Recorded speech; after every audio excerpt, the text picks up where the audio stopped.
قبر پہ اور کہتا ہے بابا گھن گوڑے دی روڑی تے دے پتران دی جوڑی.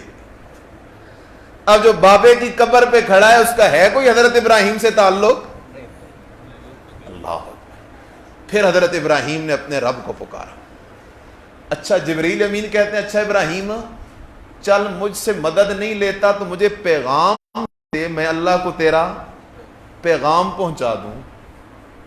حضرت ابراہیم کہتے ہیں علمہ بحالی یغنینی عن سوالی. او پیغام تو اسے دیا جاتا ہے جسے پتہ نہ ہوتی. اللہ دے خیال کر. آگے حضرت ابراہیم کہتے ہیں اللہم انت الواحد فی السماء وانا الواحد فی الارض. اللہ تو آسمانوں میں معبود اکیلا ہے اور میں ابراہیم زمین میں توحیدی اکیلا ہوں. اللہ میرے ساتھ کھڑا ہونے والا بھی کوئی نہیں, میرے زخموں پہ مرہم لگانے والا بھی کوئی نہیں, میرے آنسو پوچھنے والا بھی کوئی نہیں. اللہ میری خدمت کرنے والا بھی کوئی نہیں, میرے جتی اٹھانے والا بھی کوئی نہیں, مجھے ایک گھونٹ پانی کا دینے والا بھی کوئی نہیں. لیکن اللہ یہ تو دنیا کے 2 دن ہیں, اللہ یہ تو گزر جائیں گے. میں ابراہیم کا مقصد تو تجھے راضی کرنا ہے. اللہ جو تو راضی ہو جائے تو پھر میں ابراہیم کے نفع ہی نفع ہیں. تو قرآن کہتا ہے پکار کے لائق اکیلا کون ہے؟ اللہ. اور یہ مصیبت تکلیف آتی ہے تو کہتا ہے یا پیر بابا مدد ہے, یا بری امام مدد, یا عبداللہ شغازی مدد. تو اس نے قرآن سے منہ موڑا ہے یا نہیں موڑا؟ قرآن کچھ کہہ رہا ہے, یہ کچھ کہہ رہا ہے. قرآن نے مسئلہ بیان کیا. پکاریں سننے والا اکیلا کون ہے؟ جس پہ موت آ جائے. اور بولو تو صحیح, جس پہ موت آ جائے. اونچا کہو جس پہ. اور موت سے پاک اکیلا کون ہے؟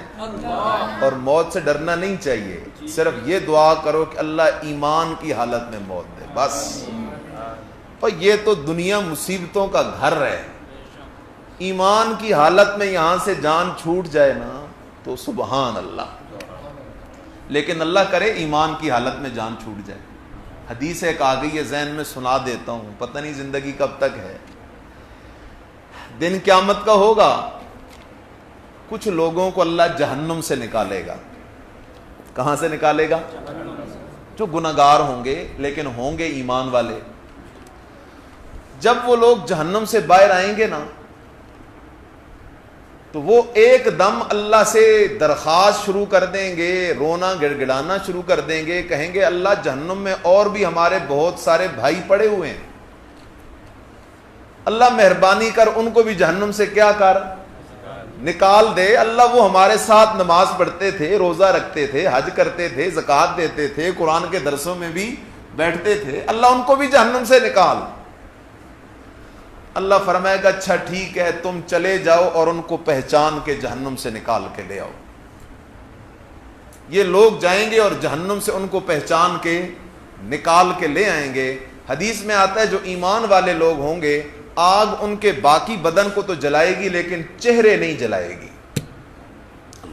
اللہ ہمیں محفوظ فرمائے, اللہ ہمیں محفوظ فرمائے.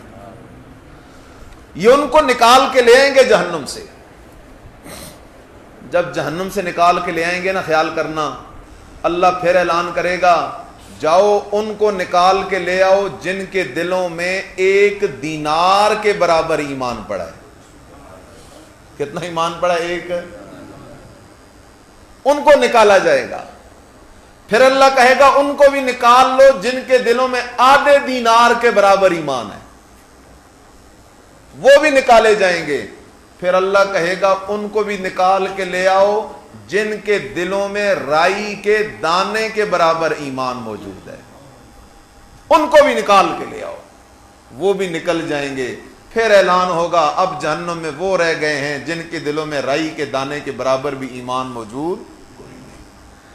اس لیے خیال کر, بات سمجھنے کی ضرورت ہے.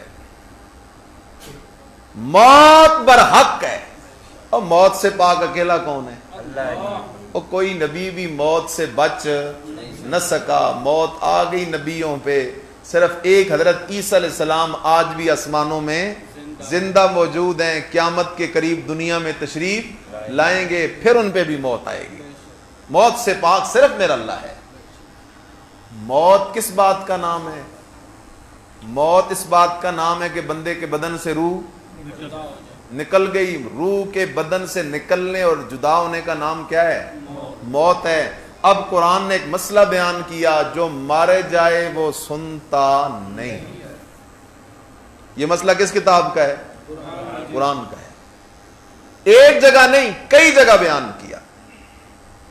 سورہ فاطر میں جا وہاں میرے رب نے مسئلہ بیان کیا، سورہ روم میں جا وہاں بیان کیا، سورہ نمل میں جا وہاں بیان کیا، سورہ شعراء میں جا وہاں بیان کیا، سورہ مریم میں جا وہاں بیان کیا۔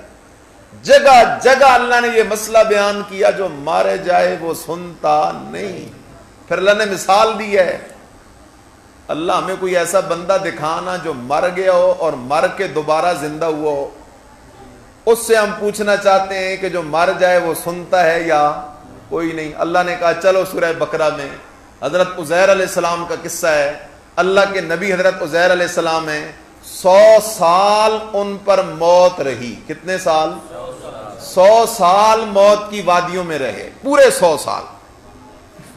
اور 100 سال موت کی وادیوں میں گزار کر جب ان کو اللہ تعالی نے اپنی قدرت کاملہ سے دوبارہ زندہ کیا، جیسے ہی دوبارہ زندہ ہوئے تو اب سوال کرنے والا اللہ، سوال کرنے والا، جواب دینے والا نبی، اور ہمیں پہنچانے والا اللہ کا قرآن، اللہ کا رسول۔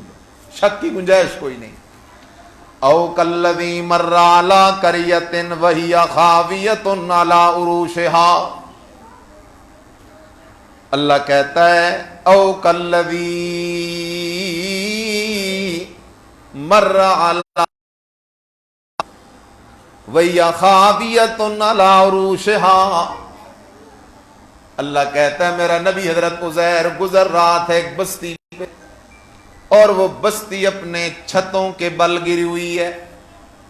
حضرت عزیر علیہ السلام دیکھا تو فرمایا ادب کر سکتا ہے؟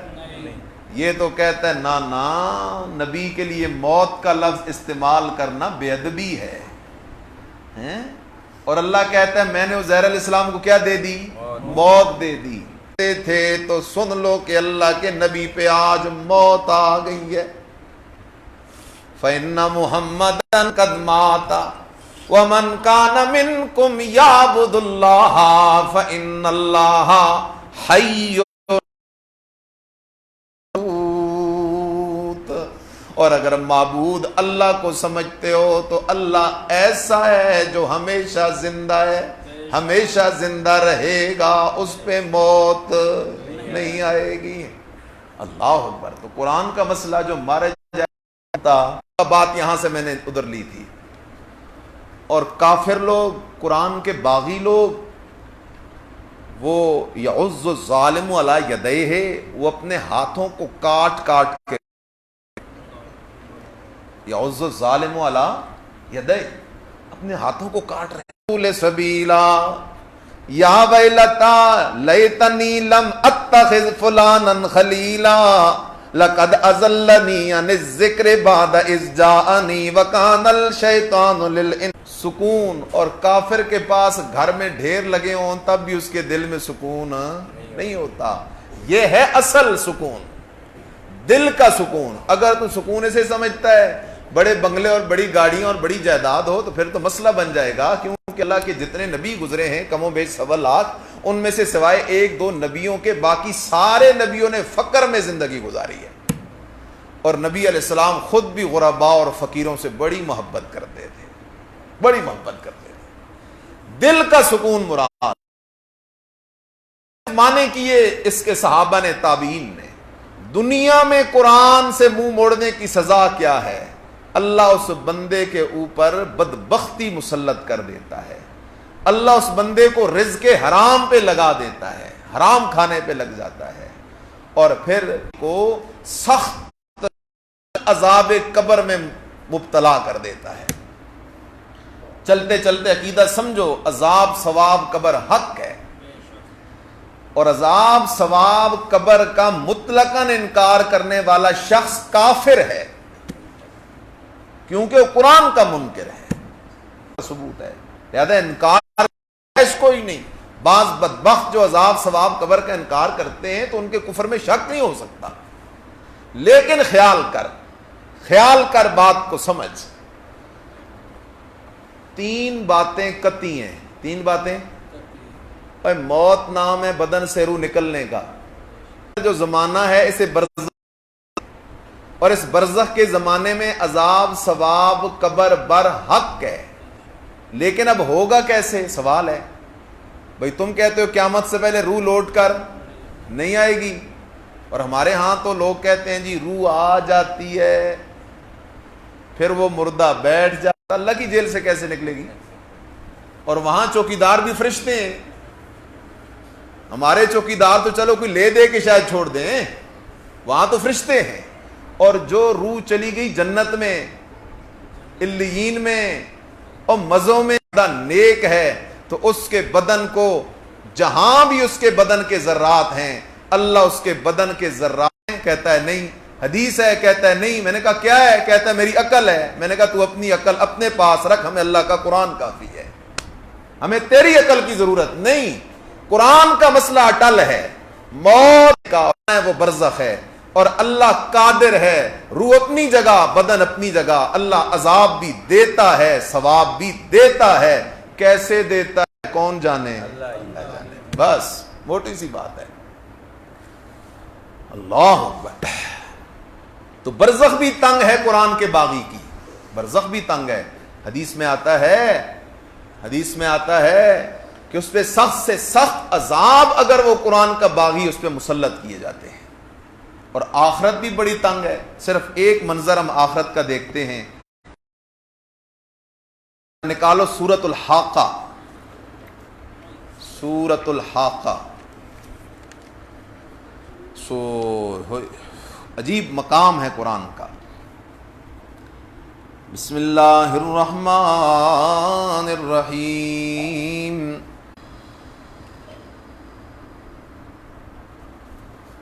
وَأَمَّا مَنْ أُوتِيَ كِتَابَهُ بِشِمَالِهِ فَيَقُولُ يَا لَيْتَنِي لَمْ أُوتَ كِتَابِيَا۔ قیامت کے دن کچھ لوگوں کو عمل نامہ دائیں، وہ کہے گا ما اغنی عنی مالیا، اور لوگوں آج میرے مال نے بھی مجھے کوئی فائدہ نہیں دیا، ہلاک عنی سلطانیہ، میرا عہدہ کرسی اور دبدبہ بھی چلا گیا، اس نے بھی کوئی فائدہ نہیں دیا۔ اللہ زنجیریں، ان زنجیروں کے اندر اس کو باندھ دو، جہنم کی آگ میں جلتا رہے۔ اللہ کیوں اتنی سخت سزا دے رہا ہے؟ جواب انہو کان لا یؤمن باللہ العظیم، اس لیے یہ سزا دے رہا ہوں کہ یہ میری توحید کا منکر تھا۔ کس کا منکر تھا؟ توحید کا منکر تھا۔ ولا یحض علی طعام المسکین، اور مسکین کو کھانا کھلانے میں سستی کرتا تھا۔ اور فلیس لہ الیوم ہاہنا حمیم، آج کے دن اس کے لیے کوئی بھی خیر خواہ نہیں ہے۔ ولا طعام الا من غسلین، اللہ یہ جہنم میں پڑا کافر قرآن کا باغی کھائے گا کیا؟ اللہ اکبر۔ جہنم کے لوگوں کے زخموں سے جو پیپ نکلے گی وہ پیپ سے کھلائی جائے گی۔ ہاں، لا یأکلہ الا الخاطئون، نہیں کھائیں گے یہ گند اور یہ قسم قسم کی جھاڑیاں اور کانٹے، الا الخاطئون، مگر بڑے مجرم۔ اور بڑا مجرم کون ہے؟ جو قرآن سے منہ موڑتا ہے۔ اور قرآن سے منہ موڑنے والا کون ہے؟ جو شرک کرتا ہے۔ مشرک نے قرآن سے کیا کر لیا؟ منہ موڑ لیا ہے۔ قرآن کے مطابق جس کا عقیدہ ہو وہ کبھی مشرک ہو نہیں سکتا۔ اللہ مجھے آپ کو مرتے دم تک قرآن و سنت سے جڑے رہنے کی توفیق نصیب فرمائے۔